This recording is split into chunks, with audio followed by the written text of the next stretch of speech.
Jubilee Hills bypoll పై Congress party focus పెంచిందా? ఎలాగైనా సరే అక్కడ కాంగ్రెస్ జెండా పాతాలనే లెక్కలు వేసుకుంటుందా?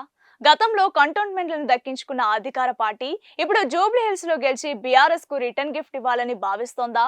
అందుకే కాంగ్రెస్ లీడర్లంతా జూబ్లీహిల్స్ పై దండయాత్రకు దిగారా అంటే అవుననే సమాధానాలు వినిపిస్తున్నాయి. జూబ్లీహిల్స్ బైపోల్ పై అధికార పార్టీ దూకుడు పెంచింది. త్వరలో జరిగే ఉప ఎన్నికలో కాంగ్రెస్ జెండా ఎగరవేసేలా ప్లాన్ రెడీ చేస్తోంది.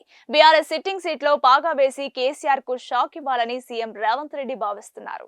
ఇందులో భాగంగా జూబ్లీహిల్స్ నియోజకవర్గంపై ప్రభుత్వం స్పెషల్ ఫోకస్ పెట్టింది. నియోజకవర్గంలో ప్రజా సమస్యలను వెంటనే పరిష్కరించేందుకు మంత్రులను రంగంలోకి దింపినట్లు తెలుస్తోంది. తాజాగా జూబ్లీహిల్స్ నియోజకవర్గంలో మంత్రులు సుడిగాలి పర్యటన చేసి పలు అభివృద్ధి పనులకు శ్రీకారం చుట్టారు.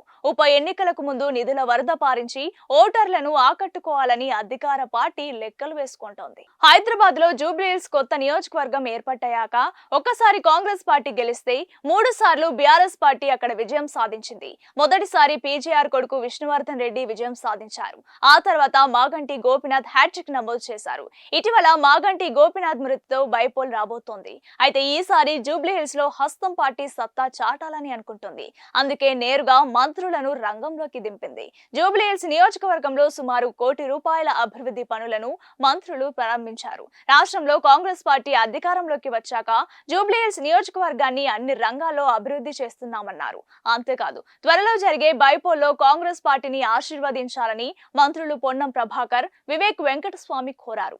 ఇక రాష్ట్రంలో కాంగ్రెస్ పార్టీ అధికారంలోకి వచ్చాక బీఆర్ఎస్ పార్టీకి వరుస షాకులు తగులుతున్నాయి. ఇప్పటికే కంటోన్మెంట్ లో బీఆర్ఎస్ ఎమ్మెల్యే లాస్య నందిత రోడ్డు ప్రమాదంలో చనిపోయారు. దాంతో అక్కడ బైపోల్ జరిగితే బీఆర్ఎస్ పార్టీ ఓడిపోయింది. ఇప్పుడు జూబ్లీహిల్స్ లో మరో బైపోల్ రాబోతోంది.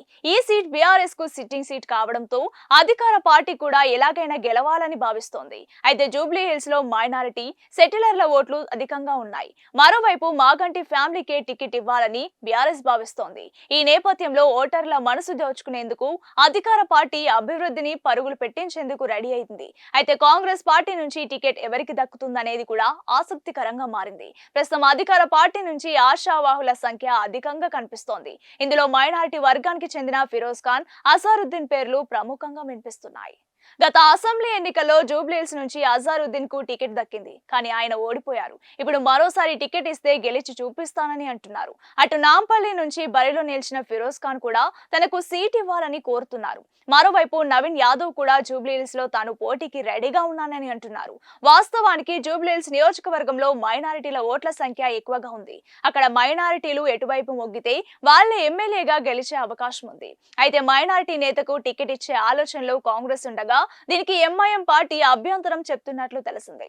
కాంగ్రెస్ పార్టీ నుంచి మైనారిటీ వర్గానికి చెందిన నేత ఎమ్మెల్యేగా ఎన్నికైతే భవిష్యత్తులో తమకు ఇబ్బంది వచ్చే ఛాన్స్ ఉందని ఎంఐఎం భావిస్తుందట. అందుకే నాన్ మైనారిటీ నేతకు కాంగ్రెస్ పార్టీ టికెట్ ఇస్తే తాము బహిరంగంగా మద్దతిస్తామని అంటున్నట్లు తెలుస్తోంది. ఈ నేపథ్యంలో కాంగ్రెస్ పార్టీ ప్లాన్ బిని రెడీ చేసుకుంటున్నట్లు తెలుస్తోంది. ఒకవేళ ఎంఐఎం మద్దతు దొరకని పక్షంలో అభివృద్ధి నినాదంతో జనానికి దగ్గరయ్యేందుకు ప్రయత్నాలు చేస్తోంది. జూబ్లీహిల్స్ బైపోల్ పై కాంగ్రెస్ పార్టీ ఫోకస్ పెంచిందా? ఎలాగైనా సరే అక్కడ కాంగ్రెస్ జెండా పాతాలనే లెక్కలు వేసుకుంటుందా?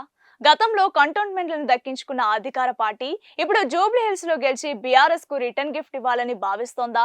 అందుకే కాంగ్రెస్ లీడర్లంతా జూబ్లీహిల్స్ పై దండయాత్రకు దిగారా అంటే అవుననే సమాధానాలు వినిపిస్తున్నాయి. జూబ్లీహిల్స్ బైపోల్ పై అధికార పార్టీ దూకుడు పెంచింది. త్వరలో జరిగే ఉప ఎన్నికలో కాంగ్రెస్ జెండా ఎగరవేసేలా ప్లాన్ రెడీ చేస్తోంది.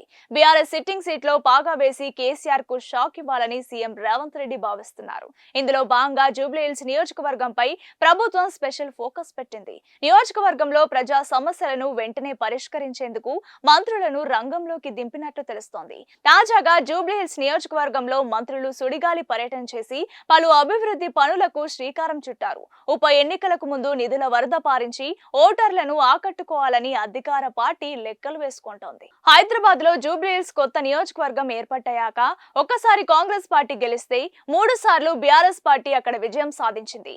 మొదటిసారి పీజేఆర్ కొడుకు విష్ణు విష్ణువర్ధన్ రెడ్డి విజయం సాధించారు. ఆ తర్వాత మాగంటి గోపీనాథ్ హ్యాట్రిక్ నమోదు చేశారు. ఇటీవల మాగంటి గోపీనాథ్ మృతితో బైపోల్ రాబోతోంది. అయితే ఈసారి జూబ్లీహిల్స్ లో హస్తం పార్టీ సత్తా చాటాలని అనుకుంటుంది. అందుకే నేరుగా మంత్రులను రంగంలోకి దింపింది. జూబ్లీహిల్స్ నియోజకవర్గంలో సుమారు ₹1 కోటి అభివృద్ధి పనులను మంత్రులు ప్రారంభించారు. రాష్ట్రంలో కాంగ్రెస్ పార్టీ అధికారంలోకి వచ్చాక జూబ్లీహిల్స్ నియోజకవర్గాన్ని అన్ని రంగాల్లో అభివృద్ధి చేస్తున్నామన్నారు. అంతేకాదు త్వరలో జరిగే బైపోల్లో కాంగ్రెస్ పార్టీని ఆశీర్వదించాలని మంత్రులు పొన్నం ప్రభాకర్, వివేక్ వెంకటస్వామి కోరారు. ఇక రాష్ట్రంలో కాంగ్రెస్ పార్టీ అధికారంలోకి వచ్చాక బీఆర్ఎస్ పార్టీకి వరుస షాకులు తగులుతున్నాయి. ఇప్పటికే కంటోన్మెంట్ లో బీఆర్ఎస్ ఎమ్మెల్యే లాస్య నందిత రోడ్డు ప్రమాదంలో చనిపోయారు. దాంతో అక్కడ బైపోల్ జరిగితే బీఆర్ఎస్ పార్టీ ఓడిపోయింది. ఇప్పుడు జూబ్లీహిల్స్ లో మరో బైపోల్ రాబోతోంది. ఈ సీట్ బీఆర్ఎస్ కు సిట్టింగ్ సీట్ కావడంతో అధికార పార్టీ కూడా ఎలాగైనా గెలవాలని భావిస్తోంది. అయితే జూబ్లీహిల్స్ లో మైనారిటీ సెటిలర్ల ఓట్లు అధికంగా ఉన్నాయి. మరోవైపు మాగంటి ఫ్యామిలీకే టికెట్ ఇవ్వాలని బీఆర్ఎస్ భావిస్తోంది. ఈ నేపథ్యంలో ఓటర్ల మనసు దోచుకునేందుకు అధికార పార్టీ అభివృద్ధిని పరుగులు పెట్టించేందుకు రెడీ అయింది. అయితే కాంగ్రెస్ పార్టీ నుంచి టికెట్ ఎవరికి దక్కుతుందనేది కూడా ఆసక్తికరంగా మారింది. ప్రస్తుతం అధికార పార్టీ నుంచి ఆశావాహుల సంఖ్య అధికంగా కనిపిస్తోంది. ఇందులో మైనారిటీ వర్గానికి చెందిన ఫిరోజ్ ఖాన్, అజారుద్దీన్ పేర్లు ప్రముఖంగా వినిపిస్తున్నాయి. గత అసెంబ్లీ ఎన్నికల్లో జూబ్లీహిల్స్ నుంచి అజారుద్దీన్ కు టికెట్ దక్కింది. కానీ ఆయన ఓడిపోయారు. ఇప్పుడు మరోసారి టికెట్ ఇస్తే గెలిచి చూపిస్తానని అంటున్నారు. అటు నాంపల్లి నుంచి బరిలో నిలిచిన ఫిరోజ్ ఖాన్ కూడా తనకు సీట్ ఇవ్వాలని కోరుతున్నారు. మరోవైపు నవీన్ యాదవ్ కూడా జూబ్లీహిల్స్ లో తాను పోటీకి రెడీగా ఉన్నానని అంటున్నారు. వాస్తవానికి జూబ్లీహిల్స్ నియోజకవర్గంలో మైనారిటీల ఓట్ల సంఖ్య ఎక్కువగా ఉంది. అక్కడ మైనారిటీలు ఎటువైపు మొగ్గితే వాళ్ళే ఎమ్మెల్యేగా గెలిచే అవకాశం ఉంది. అయితే మైనారిటీ నేతకు టికెట్ ఇచ్చే ఆలోచనలో కాంగ్రెస్ ఉండగా దీనికి ఎంఐఎం పార్టీ అభ్యంతరం చెప్తున్నట్లు తెలిసింది. కాంగ్రెస్ పార్టీ నుంచి మైనారిటీ వర్గానికి చెందిన నేత ఎమ్మెల్యేగా ఎన్నికైతే భవిష్యత్తులో తమకు ఇబ్బంది వచ్చే ఛాన్స్ ఉందని ఎంఐఎం భావిస్తుందట. అందుకే నాన్ మైనారిటీ నేతకు కాంగ్రెస్ పార్టీ టికెట్ ఇస్తే తాము బహిరంగంగా మద్దతిస్తామని అంటున్నట్లు తెలుస్తోంది. ఈ నేపథ్యంలో కాంగ్రెస్ పార్టీ ప్లాన్ బిని రెడీ చేసుకుంటున్నట్లు తెలుస్తోంది. ఒకవేళ ఎంఐఎం మద్దతు దొరకని పక్షంలో అభివృద్ధి నినాదంతో జనానికి దగ్గరయ్యేందుకు ప్రయత్నాలు చేస్తోంది.